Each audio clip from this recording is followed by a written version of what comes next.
အားလုံးပဲမင်္ဂလာပါ DK Sharing YouTube Channel ကနေပြန်လည်ကြိုဆိုလိုက်ပါတယ်ကျွန်တော်ဒီနေ့မိတ်ဆွေတို့ကိုတင်ဆက်ပေးခြင်းတဲ့အကြောင်းအရာကတော့ဉာဏ်ရည်မြင်မာတဲ့သူတွေမှာတွေ့ရတဲ့အလေးအထတွေနဲ့အပြုအမူတွေကိုတင်ဆက်ပေးသွားခြင်းတာပဲဖြစ်ပါတယ်ဉာဏ်ရည်မြင်မာတဲ့သူတွေရဲ့အပြုအမူတွေကိုလေ့လာကြည့်တဲ့အခါ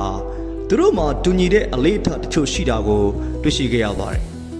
ဒီလိုအပြုအမူတွေကပဲသူတို့တွေရဲ့အတွေးခေါ်ထက်မြက်မှုတွေကိုပံ့ပိုးပေးနေတာဖြစ်ပါတယ်။ဒါကြောင့်ကျွန်တော်ဒီနေ့မှာဉာဏ်ရည်ထက်မြက်တဲ့သူတွေရဲ့အပြုအမူတွေကိုတင်ဆက်ပေးသွားမှာဖြစ်တဲ့အတွက်ကြောင့်မိတ်ဆွေတို့အနေနဲ့အကျိုးတစုံတရာရရှိမယ်လို့မျှော်လင့်ပါတယ်။ဒါကြောင့်ကျွန်တော်ရဲ့ဗီဒီယိုလေးကိုဆုံးတဲ့အထိလိုက်ပါကြည့်ရှုပေးဖို့အတွက်လည်းဖိတ်ခေါ်လိုက်ပါတယ်။ပထမဦးဆုံးဉာဏ်ရည်ထက်မြက်တဲ့သူတွေမှာတွေ့ရတဲ့အပြုအမူတွေကနံပါတ်1ချက်ကတော့မေကွန်းထုတ်ခြင်းနဲ့စူးစမ်းခြင်းပဲဖြစ်ပါတယ်။ဉာဏ်ရည်မြင်မာတဲ့သူတွေဟာဘာကြောင့်ဆိုတဲ့မေကွန်းကိုအမြဲမေးတတ်လို့ရှိပါတယ်။ကိစ္စတစ်ခုခု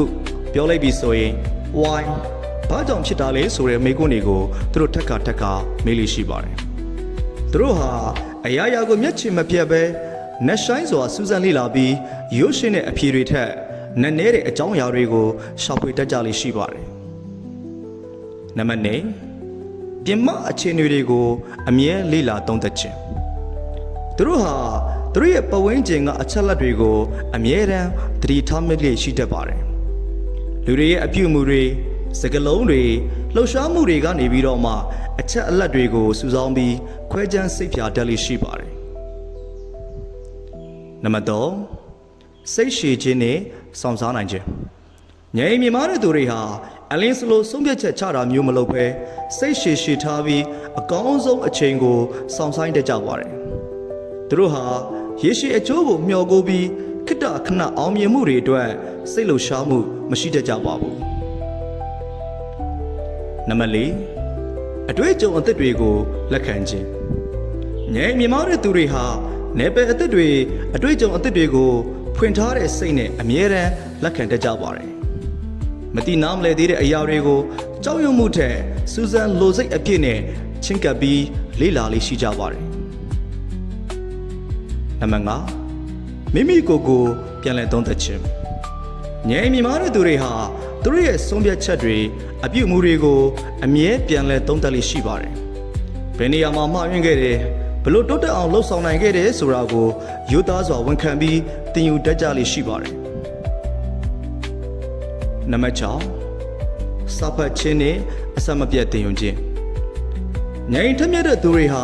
သင်ယူမှုကိုဘဝတသက်တာလုပ်ငန်းစဉ်အဖြစ်မြင်ထားတတ်လိရှိပါတယ်။ဒါကြောင့်ဉာဏ်ထက်မြက်တဲ့သူတွေဟာစာဖတ်ခြင်းသင်တတ်တဲ့ခြင်းနဲ့အတွေ့အကြုံအသစ်တွေကနေတဆင့်ဆက်လက်သင်ယူနေတတ်ကြလိရှိပါတယ်။ဉာဏ်ထက်မြက်တဲ့သူတွေဟာအစမပြတ်သင်ယူလေ့လာနေတဲ့သူတွေပဲဖြစ်ပါတယ်။နံပါတ်9အချိန်စီမံခန့်ခွဲမှုကောင်းမွန်ခြင်းဉာဏ်မြင်မာတဲ့သူတွေဟာအချိန်ကိုထိရောက်စွာအသုံးချတတ်ပါတယ်လုပ်ငန်းတစ်ခုလုပ်တဲ့အခါမှာဘာကိုဦးစားပေးရမယ်ဘယ်အရာကိုရှော့ချရမယ်ဆိုတာကိုကောင်းကောင်းသိပြီးသူတို့ရဲ့စွမ်းရည်တွေကိုအရေးကြီးဆုံးအရာတွေအတွက်စူးစီးတတ်ကြလိမ့်ရှိပါတယ်နံပါတ်10တကိုယ်တည်းတည်တတ်အချိန်ယူခြင်းသူတို့ဟာတကိုယ်တည်းနေတဲ့အချိန်တွေကိုတန်ဖိုးထားတတ်ကြပါတယ်ဒီအချိန်မှာအတွေးခေါ်သစ်တွေဝေးဖွားခြင်းနဲ့ပြဿနာတွေကိုနက်ရှိုင်းစဉ်းစားခြင်းတွေကိုပြုလုပ်တတ်ကြပါတယ်။ဒါကြောင့်ဉာဏ်မြင်မာတဲ့သူတွေဟာတကိုယ်တည်းတည်တတ်နေထိုင်ရတာကိုကြိုက်နေတတ်ကြလေးရှိပါတယ်။နံပါတ်9စိတ်ခံစားမှုကိုထိန်းချုပ်နိုင်ခြင်းဉာဏ်မြင်မာတဲ့သူတွေဟာစိတ်ခံစားမှုတွေကိုကောင်းကောင်းထိန်းချုပ်နိုင်ပြီးစိတ်လှုပ်ရှားမှုကြောင့်ဆုံးဖြတ်ချက်မှားယွင်းတာမျိုးကိုရှောင်ရှားတတ်လေးရှိပါတယ်။သူတို့ဟာစိတ်ခံစားမှုကိုနားလည်ပြီးထိရောက်စွာစီမံခန့်ခွဲနိုင်ကြပါတယ်နံပါတ်10ရိုးသားခြင်းနဲ့မိမိကိုယ်ကိုသိရှိခြင်းဒီနေရာမှာဉာဏ်မြင်မောင်းတဲ့သူတွေဟာသူတို့ရဲ့အားသာချက်အားနည်းချက်တွေကိုရိုးသားစွာလက်ခံတတ်ကြပါတယ်မသိတာကိုမသိဘူးလို့ဝန်ခံပြီးလိုအပ်ရင်အကူအညီတောင်းခံတတ်ကြလိမ့်ရှိပါတယ်ဒါကြောင့်အခုကျွန်တော်ပြောပြပေးခဲ့တဲ့အချက်တွေဟာဉာဏ်မြင်မာတဲ့သူတွေမှာတွေ့ရှိရတဲ့လက္ခဏာရပ်တွေပဲဖြစ်ပါတယ်ဒီနေရာမှာ ဉာဏ်မြင်မှုဆိုတာမွေးရပါအရေးချင်းတစ်ခုမဟုတ်ဘူးဆိုတာကိုနားလည်ရမှာဖြစ်ပါတယ်မွေးမြူရယူစရာအလေးထားတွေရဲ့စုပေါင်းမှုတစ်ခုသာလျှင်ဖြစ်ပါတယ်ဒီအပြုတ်မှုတွေကိုလက်ကျင့်မွေးမြူမယ်ဆိုလို့ရှိရင်မိတ်ဆွေတို့ကိုယ်တိုင်လည်းပဲဉာဏ်ရည်မြင်မာတဲ့သူတွေဖြစ်လာနိုင်ပါတယ်ဒါကြောင့်ကျွန်တော်ဒီနေ့တင်ဆက်ပေးခဲ့တဲ့အကြောင်းအရာဟာမိတ်ဆွေတို့အတွက်အကျိုးစုံတရားရရှိစေမယ်လို့မျှော်လင့်မိပါတယ်နောက်နေမှာလည်းအခုလိုမျိုးမိတ်ဆွေတို့အတွက်အကျိုးရှိစေမယ့်အကြောင်းအရာတွေကိုပုံမှန်တင်ဆက်ပေးသွားမှာဖြစ်တဲ့အတွက်ကြောင့်ကျွန်တော်ရဲ့ channel လေးကို like and subscribe လုပ်ထားပေးဖို့အတွက်လည်းတောင်းဆိုလိုက်ပါတယ်ကြည့်ရှုအားပေးခဲ့ကြသူတို့တယောက်ချင်းစီကိုကျေးဇူးအထူးပဲတင်ရှိပါတယ်ခင်ဗျာ